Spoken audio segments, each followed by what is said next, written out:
Hi, we're Nick and Billy, and this is our channel about our little van life adventures. This week we're doing something different. We're giving some advice. Now, we don't usually do this, but we found out that we did something wrong when we went to Europe this year. And if you like going to Europe in your van and you like flying your drone and getting some decent shots, then please watch this just in case you've made the same mistake as us. Good morning. So, can you hear that? Nothing, no Nicky in here, so it's really, really quiet. Why are we here? Well, we're not away in the van. We are going away at the Friday to get our awning fixed, but we're not away. As you know, if you've seen the previous vlogs, we're supposed to be going to Scotland. Weather looks atrocious. Take an executive decision. I booked 2 flights to Crete.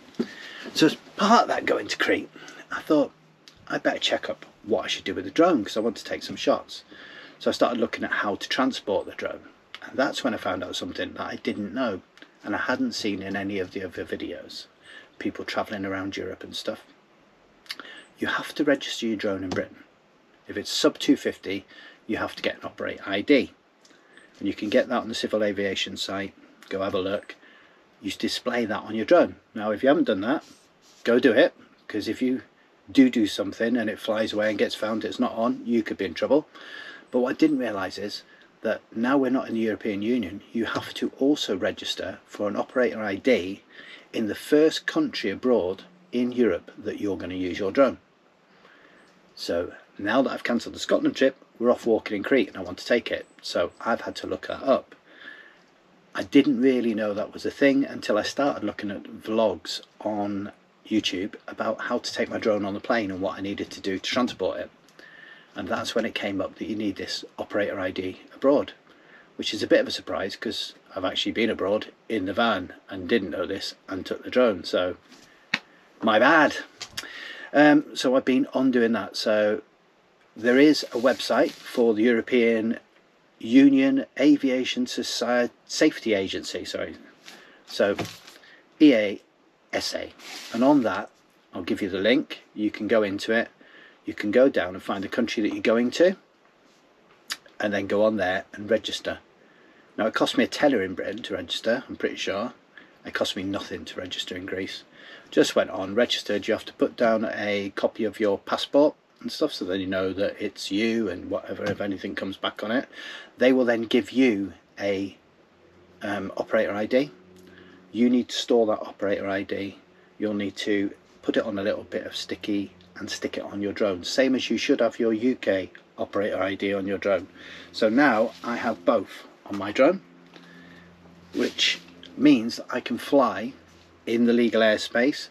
They also have links through to see where you can fly in the European Union, so it will tell you where there's things that you can and cannot do and what areas are prohibited. That's pretty important if you're going somewhere like Greece, because even when you get off the plane, don't get your camera out because it's a military airport. And if you take any filming of anything military around Greece, you will be hammered. So it's really important to do that. So I've done that, and it's starting to rain, so I'm going to have to go and sort some washing out. Boom boom. I'll talk to you in a bit. A few moments later. So, get on, get it registered, and don't get yourself in trouble. I wish I'd known this before we'd gone to Spain. I'd flown around Benidorm with it. Could have been in right bother there.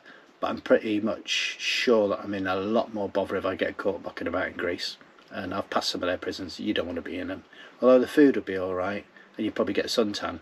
But that's by the by. I don't want to get banged up. The other thing I did find out when I was going on these things was that they do a thing called a lipo bag. So this just shows that you're serious about flying with it. It's an actual bag in case there's fires or anything happens with the batteries. So I've got my batteries in that, so that makes it look like you really know what you're doing when you go on the plane. When you go to the airport and stuff, it's a lot less hassle.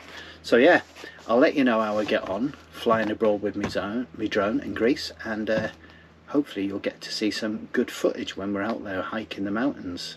You can't use it in the Samara Gorge. So I won't get any shots of that, but there is a big mountain above that, the Gingilos, which we're climbing, so I'll get that, and I'll get all the coastal walks of Lutro, which if you haven't seen, go have a look at Lutro. Most beautiful place in Crete, possibly in Greece, I would argue.